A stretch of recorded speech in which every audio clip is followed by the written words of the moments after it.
No século XVI, esse caos de reforma protestante, separação de igreja e Estado, o nascimento de filosofias, de ideias mais laicas, mais seculares. No século XVI aparece uma mulher que o nome dela é Teresa de Ávila. Essa Teresa de Ávila, ela vai ser uma mística, filósofa, escritora, monja cristã. Ela vai ser responsável pela a influência de uma espiritualidade contemplativa no cristianismo ali, num período onde já estava existindo a Contra-Reforma. O que foi a Contra-Reforma?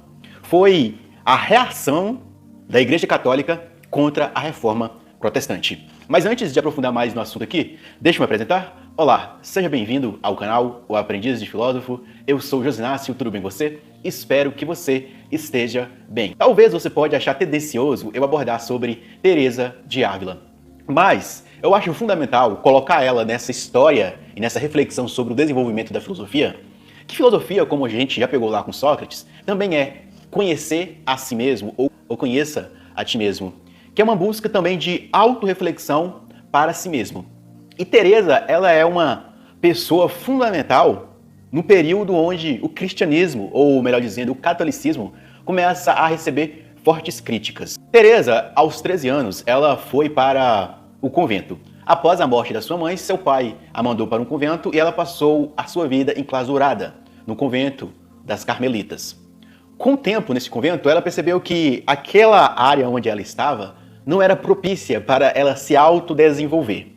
Ou seja, existe uma história da vida dela que ela, o irmão, ficava brincando sobre as lutas dos cavaleiros medievais.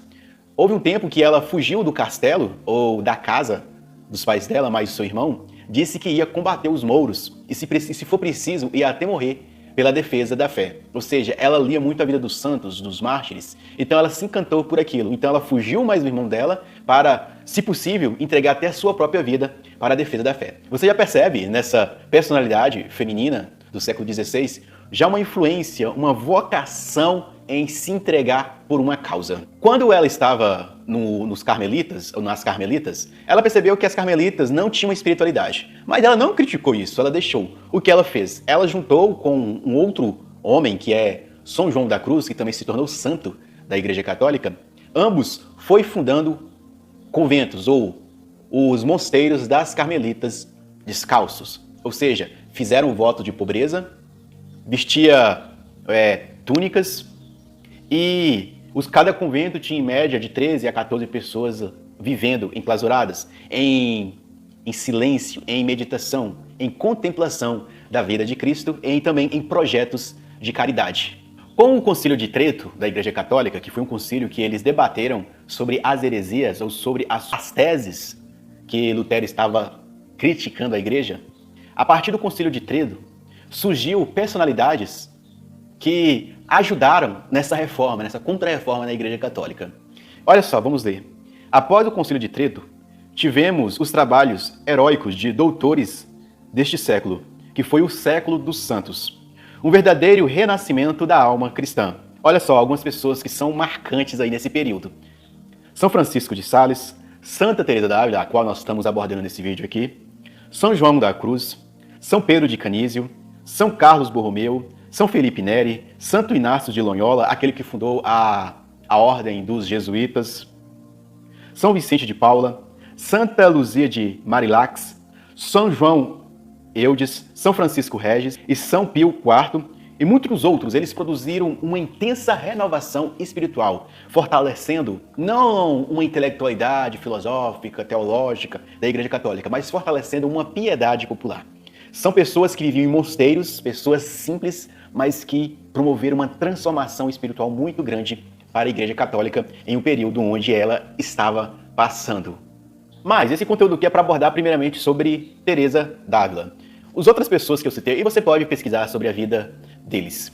Se nesse período da filosofia moderna ou da história da humanidade moderna ocidental ali na Europa, se estava acontecendo o nascimento de filósofos como René Descartes, Kant, Jean-Jacques Rousseau, Voltaire, Maquiavel, esses filósofos que alguns eu já citei aqui durante esse desenvolvimento da filosofia, a Igreja Católica, e junto com a sua mística e a sua espiritualidade, também produziram pessoas muito importantes também para nós. Ou seja, Se a base da filosofia era o subjetivismo, o individualismo, esse individualismo, ele também vai mostrar uma forte tendência numa obra que Teresa ela vai escrever. Mas esse individualismo dela não é um individualismo egoísta. É um individualismo onde ela coloca a si mesma em uma busca reflexiva. Isso talvez até foi influenciado não só pelo século que ela estava vivendo, pela época, de profundas barbáries, de brigas entre católicos e protestantes, mas também pelo fato da educação que ela teve no mosteiro. Ela vai escrever uma obra fantástica que se chama O Castelo Interior. O que nesse castelo interior ela vai falar, ou o Livro das Moradas? Ela vai abordar sobre a jornada da alma para chegar até Deus. Segundo o catecismo da Igreja Católica, ele aborda que nós viemos de Deus e voltaremos para Deus. E Deus colocou em nós um intenso desejo de buscá-lo. Enquanto que a gente não se encontra com Deus, a nossa alma fica inquieta, já dizia Santo Agostinho. Quase no final do século XVI, quase próximo à morte de Teresa d'Ávila, as monjas do Carmelo pede para ela ensinar elas como rezar, como orar. Então Teresa ela vai escrever praticamente um manual contemplativo e espiritual da jornada da alma. Dizem que Teresa, quando ela entrava em êxtase espiritual, quando ela colocava em oração, dizem que ela até conseguia levitar, assim conta a história. Mas quando ela começa a escrever o seu livro, ela fala, nas primeiras páginas, que ela tinha um zumbido no ouvido, que esse zumbido no ouvido dificultava a escrita dela. Mas por obediência e também por ela ser a responsável pela ordenação ou pela a direção espiritual das filhas carmelitas, ela vai escrever o seu livro, que é o Livro das Moradas do Castelo. Então ela escreve da seguinte forma, vamos lá, ó. O castelo para ela tem sete salas, ou 7 quartos, que você tem que passar. Então, para ela, o primeiro estágio é a decisão. Você tem que decidir, ou seja, a decisão de que você quer entrar no caminho espiritual, de que você quer encontrar-se com Deus, de você quer sair do múltiplo para o uno, ou seja, se você não acredita em Deus, mas de você sair dessa multiplicidade das coisas e começar uma jornada para buscar mais a unidade, a integridade. Olha o grau de reflexão que essa santa estava propondo. Sair do múltiplo para o uno, mas para isso você precisa ter decisão. E essa decisão para ela vai ser através da oração. Então, oração e meditação. E o segundo estágio, depois que você toma a decisão, é o desapego. De você desapegar das coisas que são transitórias para começar a levar o teu olhar para as coisas que são eternas. Fixar o olhar no eterno. Para ela, o eterno era Deus ou Jesus. O terceiro estágio dessa busca é a aceitação de si mesmo. Segundo a doutrina católica, vai dizer a aceitação de si mesmo de que você, em essência, é uma pessoa boa. Você, em essência, tem que ser um canal de graça de Deus para outras pessoas. Então, é a aceitação de si mesmo, seria próximo àquilo que o próprio Sócrates vai abordar, que é o conheça a ti mesmo. Então, você conhece a si mesmo, mas esse conhecimento de si mesmo não é apenas uma reflexão simplesmente filosófica, mas também uma reflexão espiritual, onde você conhece seus erros e também você reconhece que você é uma pessoa que veio de Deus e voltará para Deus e precisa aceitar essa jornada que você quer. Então, aceitação de si mesmo. Então, depois dessa aceitação, você começa a entrar em um profundo estado de paz. Você se aprofunda em estado de paz, de serenidade. Percebe? Uma mulher que ela vai receitar um estado de serenidade em meio à reforma protestante, à contra-reforma, à violência ou à briga entre protestantes e católicos, essa valorização da razão, essa briga entre estados, a proliferação de filosofias totalmente divergentes da espiritualidade cristã, e ela aborda aqui: tenha um estado de paz, aprofunda em seu estado de paz. A paz é o que seria o quê?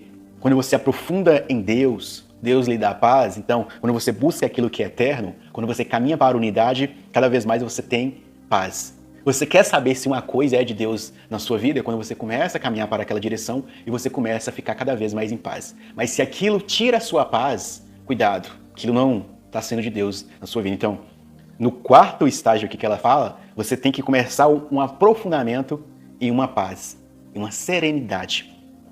Então, depois tem um portal de transição. Transição o quê? quando você começa a sair do estado de paz e você começa a vislumbrar o eterno. Seria como aquela acessão mística onde você se desliga do seu corpo aqui e começa a ligar sua alma a um plano mais eterno, mais espiritual. Isso é muito abordado nas místicas até orientais, onde o monge ele se coloca no chão e ele consegue ficar um dia inteiro sem comer, sem beber água, porque ele está em profundo estado de transição. Ou seja, um portal onde ele entra num portal de conexão com Deus ou com o ser maior, a gente pode dizer aqui. Então essa transição. Não é à toa que fala que na história, Teresa d'Ávila, ela sempre estava, quando ia ver ela que ela estava orando, ela estava em levitação, porque ela desligava os seus 5 sentidos e ligava a algo maior.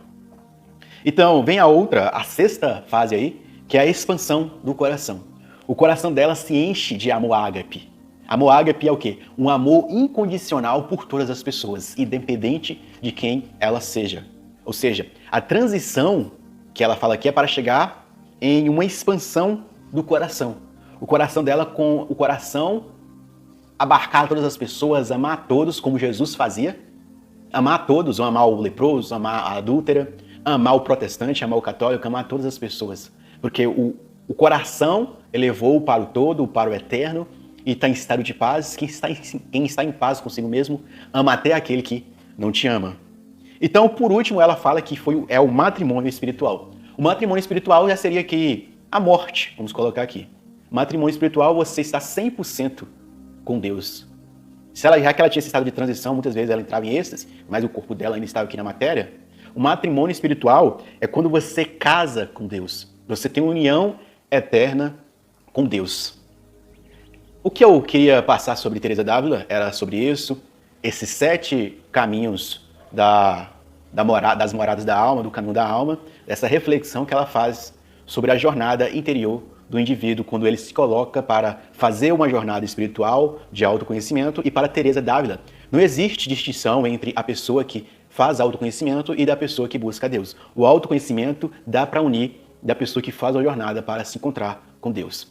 Era isso aí, porque Teresa d'Ávila, para mim, eu acho que é uma referência aí, nesse período da filosofia moderna, não porque ela ser da Igreja Católica, não porque ela ser santa, mas também porque ela, de certa forma, é uma filósofa. É uma filósofa mais focada no desenvolvimento espiritual, no autoconhecimento, da união da alma com algo maior, com algo mais eterno e mais durável.